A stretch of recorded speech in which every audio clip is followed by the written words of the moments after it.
o conceito de energia, bem como outros conceitos que existem na física, é um conceito extremamente importante para o aspecto unificador das teorias, né? Então nota que a física, ela tem, as teorias físicas, elas buscam esse caráter unificador na medida em que nós tentamos ao máximo possível reduzir todos os fenômenos da natureza, né, a um mínimo de princípios fundamentais, né, que regam esses fenômenos, né? Então, por exemplo, antes de Isaac Newton, ninguém imaginava que o que fazia um objeto cair na superfície da Terra era responsável também pela órbita da Lua em torno da Terra, tá certo?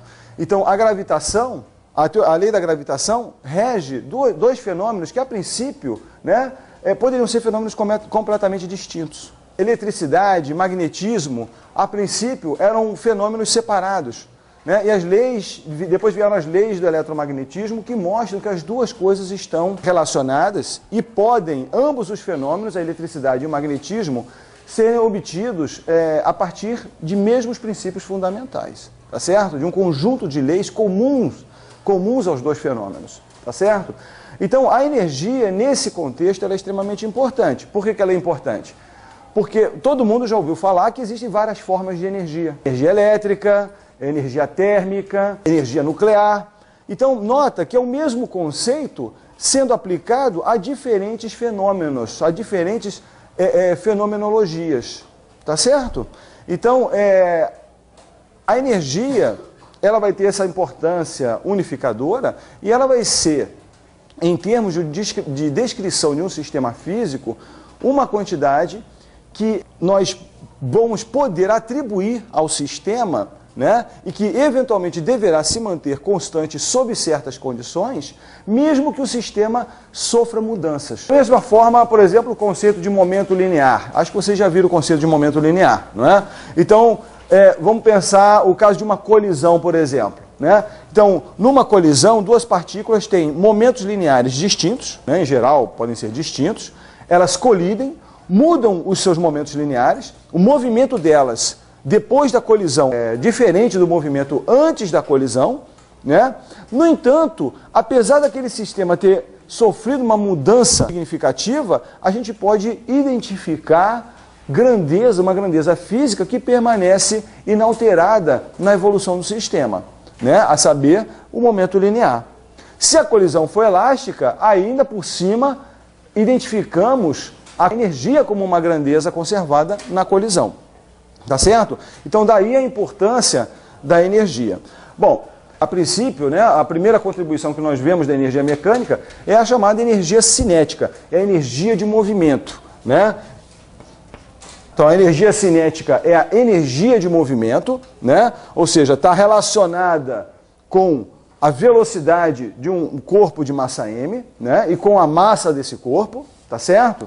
Quando esse corpo estiver sob a ação de alguma força conservativa, essa energia cinética vai ter também adicionada a ela a chamada energia potencial. Tá certo? Essa energia potencial, normalmente, ela vai depender da configuração de um sistema, né? Então, o que é configuração? Configuração, o que eu vou chamar de configuração, é uma coordenada, um conjunto de coordenadas que eu precise, né, das quais eu precise para caracterizar digamos, a posição do sistema, né? Se for uma partícula em uma linha reta, movendo-se em uma linha reta, basta uma coordenada x e acabou-se, né? Se for uma partícula se movendo em 3 dimensões, eu preciso de 3 coordenadas, x, y e z.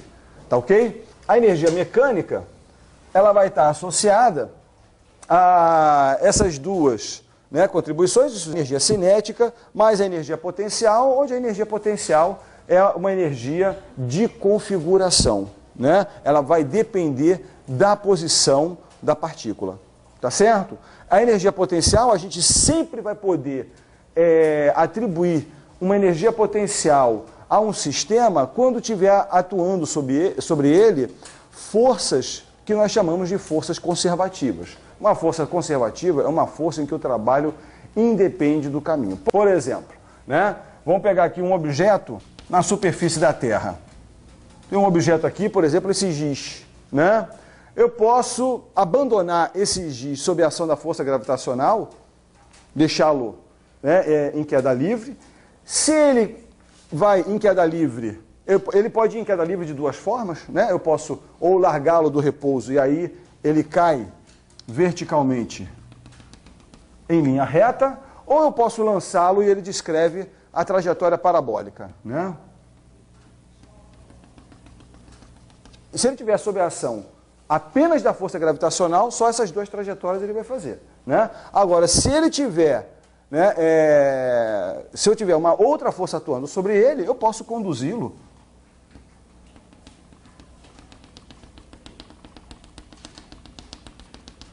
da maneira que eu quiser, tá certo? E aí eu posso fazer a seguinte pergunta: qual o trabalho realizado pela força gravitacional? Não é?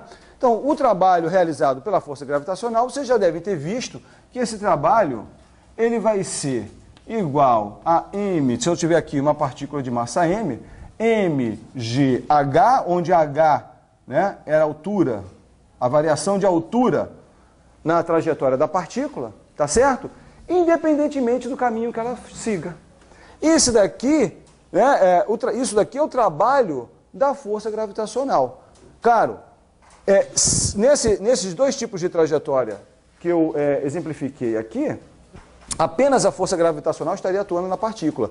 Para esse tipo de trajetória, eu tenho outra força atuando na partícula, por exemplo, a da minha mão, né, que está conduzindo o giz. Mas aqui eu estou computando apenas o trabalho da força gravitacional, não o trabalho da força que minha mão exerce no giz. Então, o trabalho da força gravitacional nessa trajetória maluca que eu inventei aqui vai ser mgh da mesma forma.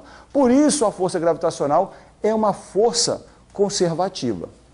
Se eu vou de um ponto inicial para um ponto final, se o trabalho independe do caminho, esse trabalho ele pode ser calculado com uma diferença de uma função que depende só dos pontos inicial e final. Tá certo? Então, a relação entre trabalho e energia potencial é essa. Trabalho é menos a variação da energia potencial. Tá ok? Então, a energia mecânica, eu tenho uma energia de movimento, que é energia cinética, mais uma energia de configuração, que é a energia potencial, né? E essa energia de configuração ela vai estar presente sempre que o sistema estiver sob a ação de forças conservativas, de forças cujo trabalho não depende do caminho ou da trajetória descrita pelo sistema. Tá ok?